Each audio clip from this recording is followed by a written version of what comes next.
Jörmungandr, a dragon serpent so massive that it wraps around the entire planet Earth and bites its own tail.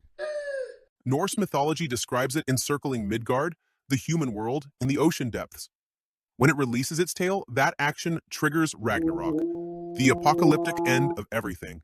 Born as one of Loki's three monstrous children, the serpent was thrown into the ocean by Odin as an infant. The god hoped it would drown. Instead, it grew. It grew so large that it eventually stretched across the entire circumference of the earth and had enough length left over to bite down on its own tail. Thor once unknowingly tried to lift it when a giant disguised it as a cat. He raised only one paw off the ground. That feat alone nearly lifted the beast into the sky. The prophecy states that when the dragon serpent finally lets go of its tail and rises from the ocean, it will poison the sky itself, causing the seas to flood the land. During Ragnarok, Thor will kill it. The details are brutally specific. After delivering the killing blow with his hammer, Thor will walk exactly 9 steps before dropping dead from its venom. The venom is so lethal that even after death it kills a god. But ending the world once wasn't enough for some dragons. The next one tries to destroy everything every single night. Apophis, a dragon serpent so massive that ancient Egyptians described it stretching across the entire underworld. It attempts to devour the sun god Ra every single night without fail.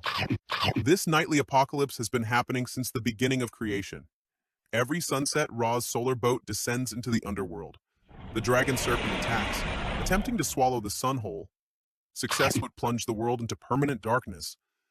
The creature possesses a hypnotic gaze that can paralyze gods. Its roar alone causes the underworld to rumble and shake. It attempts to trap Ra's boat by coiling its massive body around it like a sandbank. It floods the underworld waters to overwhelm the vessel. Solar eclipses were believed to be the moments when the dragon serpent actually succeeded in swallowing the sun. It temporarily achieved its goal before the gods could force it to release its grip. The creature cannot be permanently killed. Every single night, Ra and his defenders, including the god set, battle and defeat it. But by the next evening, it resurrects completely, ready to attack again. This cycle has repeated every night since creation began. Ancient Egyptians performed elaborate rituals to help Ra survive. They created wax models of the dragon serpent. They spat on them, stabbed them, and burned them while reciting protective spells.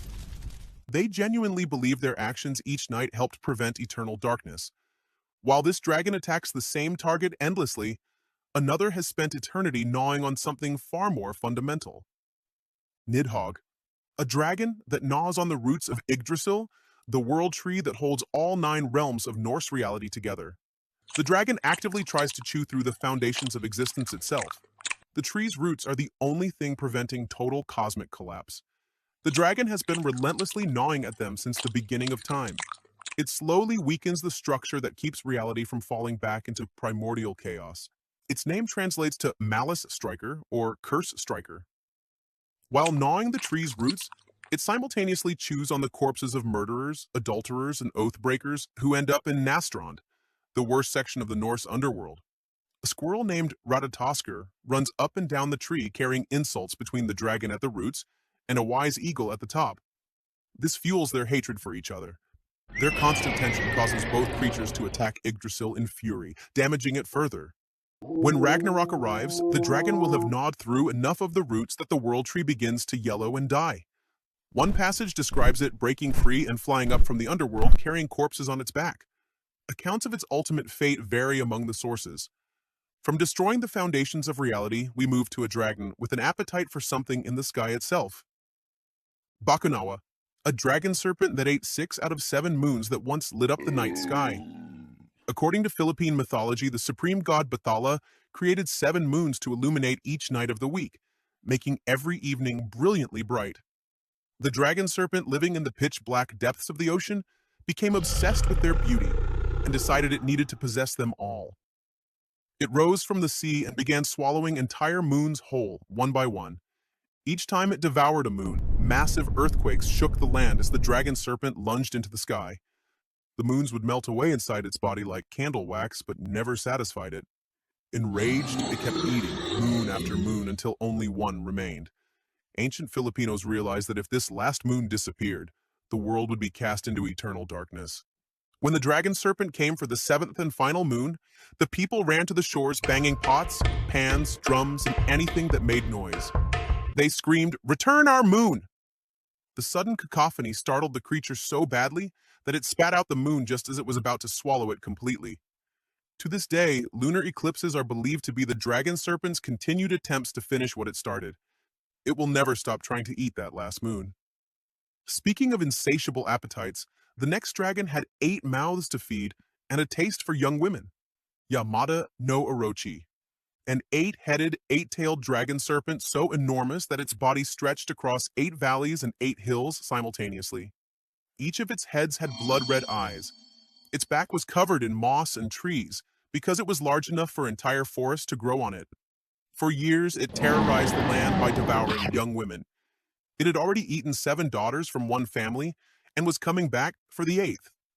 The storm god Susanoo devised a plan. He had the family brew 8 gigantic barrels of sake, the strongest rice wine possible. They placed them on 8 separate platforms. When the dragon serpent arrived, each of its 8 heads found a barrel and drank deeply. The creature became completely intoxicated. All 8 heads drank simultaneously. It passed out in a stupor, sprawled across the landscape. Susanoo seized the moment and began hacking the monster apart while it was unconscious. As he sliced through its tails, his sword struck something impossibly hard, hidden inside the 4th tail. When he cut it open, he discovered the legendary Kusanagi no Tsurugi. This was one of Japan's 3 imperial regalia swords. The creature had apparently swallowed this sacred sword at some point. It remained lodged in its tail. Not all dragons were born monsters. Some chose to become them. Fafnir, a dragon that was originally a dwarf. Specifically, a dwarf who murdered his own father for gold. This dragon was not born as a monster. It became monstrous through pure greed.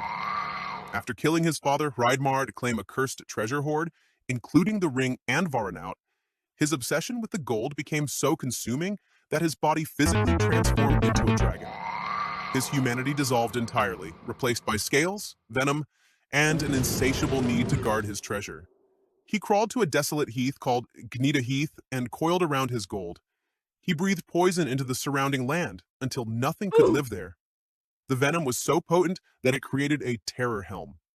Anyone who approached would be overwhelmed with supernatural fear before they could even get close. He spent years lying on his hoard, growing larger and more serpentine. His dragon form became more permanent with each passing day. The curse on the gold meant that anyone who possessed it would meet a violent end. The hero Sigurd eventually dug a pit beneath the dragon's regular path and hid inside it. When the dragon slithered overhead to drink from a nearby river, Sigurd thrust his sword Grom upward into its soft underbelly. This was the only vulnerable spot on its armored body. As it died, the dragon actually spoke. It warned Sigurd that the gold was cursed and would destroy him too. Sigurd ignored the warning and took the treasure. The prophecy came true. The curse killed everyone who touched that gold. While greed corrupted this dragon from within, the next one proved nearly impossible to destroy. Zimei Gorinch, a 3-headed dragon from Slavic mythology. It could breathe fire from all 3 mouths simultaneously. It flew on enormous bat-like wings. It demanded tribute of young people to devour. Its scales were described as being harder than steel. It could regenerate from wounds almost instantly. The hero Dobrynya Nikitich fought the dragon multiple times. In their first battle, Dobrynya wounded it severely. The dragon begged for mercy, promising to stop attacking. They made a truce. The dragon immediately broke its word and kidnapped Dobrynya's own niece along with many others. It dragged them to its cave. Dobrynya tracked it down for a second battle that lasted 3 days and 3 nights of continuous combat. After Dobrynya finally killed it by cutting off all 3 heads, the dragon's blood refused to seep into the ground. A voice from heaven instructed Dobrynya to drive his spear into the earth and recite an incantation. Only then did the blood absorb into the ground. According to some versions, he had to throw the heads into different rivers and bury the bodies separately. The dragon's persistence made it one of the most formidable threats in Slavic legend. But even a regenerating 3-headed dragon pales in comparison to one that held the entire world hostage. Vritra, a dragon serpent so massive it swallowed all the water in the world and held it hostage inside its body. The creature did not just block a river. It drank every ocean, every river, every lake. It imprisoned all water within itself, causing a complete global drought. Nothing could grow. The world was dying of thirst while the dragon serpent coiled around mountains, keeping the waters trapped inside its enormous body. The gods themselves could not defeat it through normal means. They had to create a special weapon. They forged the Vajra, a divine thunderbolt, and gave it to the god Indra. The battle between Indra and the dragon serpent shook the foundations of reality. Indra destroyed the dragon serpent's 99 fortresses before delivering the final blow. When its corpse finally split open, all the waters of the world burst forth in a catastrophic flood. The waters refilled the rivers and oceans. The creature's name means enveloper, or coverer. This refers to how it enclosed and concealed the waters within itself. Its death and the subsequent release of water is described as the most important victory in Hindu mythology. Without it, all life would have permanently ended from drought. If you made it this far without getting eaten by a dragon, you might as well subscribe. The algorithm appreciates it, and unlike Bakunawa, I won't keep coming back to annoy you.